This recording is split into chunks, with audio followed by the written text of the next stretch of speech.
Good morning, everybody. As soon as I can turn this formally, my name's Elder Nick Bolden. I'm here today, sitting and enjoying the beautiful central Indiana weather. I tell you, this weather is something else. I don't know when it's going to get cold. I don't care if it ever does. But in the meanwhile, we're sitting around with t-shirts on in central Indiana in October. And I just want to talk today about legal rights and demonic possession through sexual contact. I got a question for you. When a girl should lose her virginity, what happens to it? Where does it go? Who owns it? Because that's what we're really dealing with here, ownership. And if a person, especially a Christian, is possessed by a demon, the first thing they ought to say, well, how in the world did a demon possess me when I belong to God? Well, we're talking about legal rights. What right does that demon have to have possession, to oppress, to take away your joy, to take away your happiness? What legal right does that demon have? And so you have to say to yourself that there are certain things people do, we do, that allows demonic possession to take place. Let's get back to the thing of a girl's virginity. I don't know who it belongs to, but you lose something in the process. She lost it. She can never have it back again.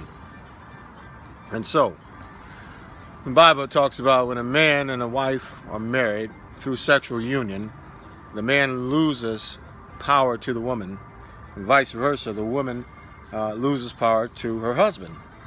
But that's cool in a husband and a wife relationship.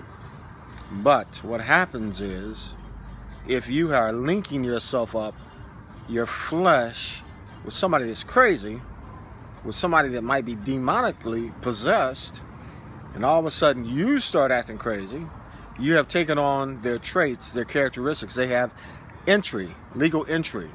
legal rights to oppress and obsess.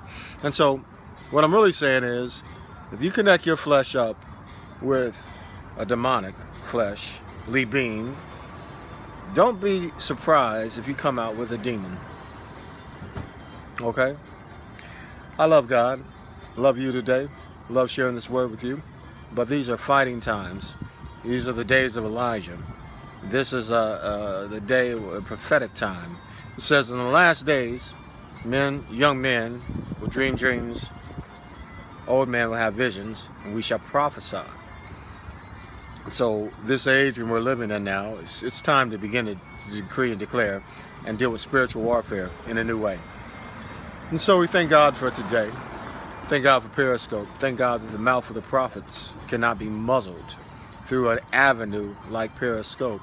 And so tell your neighbors, tell your friends, we got to be mindful of this day we're living in. We're dealing with young people that are losing their minds and dealing with problems. We can never know how to solve the problem until we understand what the problem is. So we can't deal with the demon unless we understand how the demon got there in the first place. This is a day when men shall lay hands on the sick and they shall recover. This is a day when we shall speak to mountains and they shall move. We decree and we declare that the kingdoms of our Lord have become the kingdoms of his Christ. He shall reign forever and ever. But I want you also to realize that it's time for you to arise and do the work that the Lord has given you to do. Arise and shine, in fact. Why? Because the glory of the Lord has come upon you. Let's get busy about God's business.